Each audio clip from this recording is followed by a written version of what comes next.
अस्सलाम वालेकुम, मेरा नाम राशिद है और आज के इस ट्यूटोरियल में मैं आपको बताऊंगा कि इरेज़र टूल आप किस तरह से यूज़ करते हैं। तो सबसे पहले तो ये एक ऑब्जेक्ट आपने ड्रॉ कर लेना है, ठीक है। और ऑब्जेक्ट को ड्रॉ करने के बाद यहाँ पे आप आएंगे और ये वाला टूल जो है वो इरेज़र टूल है, ठीक है। इसको इरेज़र टूल का मतलब है कि किसी चीज़ को इरेज़ करना, और इसको आप डिज़ाइनिंग के लिए भी यूज़ कर सकते हैं। मिसाल के तौर पे अगर मैं एक नॉर्मल सा इसके ऊपर डिज़ाइन ड्रॉ करना चाहूँ तो मैं इसको करूँगा, ठीक है। और ये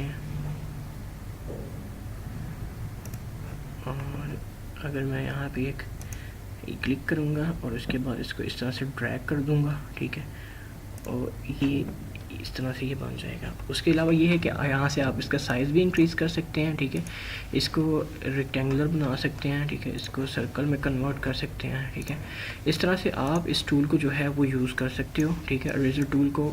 और इसके अलावा ये है कि जब हम एडवांस प्रोजेक्ट्स पे काम कर रहे होंगे, जब इरेज़र टूल को हम यूज़ करेंगे तो आपको और ज़्यादा इसकी समझ आ जाएगी। बाकी ये है कि इसको आप जो है वो इरेज़र टूल को यानी कि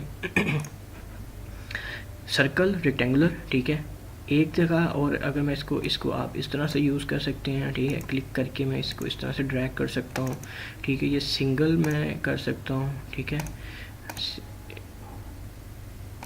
ठीक है। डबल क्लिक करूँगा, ये इस तरह से आप इसको यूज़ कर सकते हैं। तो मैक्सिमम मैंने आपको बता दिया कि आप इसको किस तरह से यूज़ कर सकते हैं, ठीक है। बाकी जो है कि हम जब इसके एडवांस प्रोजेक्ट्स पे काम कर रहे होंगे तो आपको और ज़्यादा इसकी समझ आ जाएगी। इसके अलावा मेरे चैनल्स को सब्सक्राइब करें, ठीक है। कोई कुछ भी पूछना चाहते हैं तो मैसेज कर सकते हैं, ईमेल कर सकते हैं, या नीचे कमेंट में जो है वो मुझे कमेंट कर सकते हैं। मैं आपको रिप्लाई करूँगा एज सून एज पॉसिबल।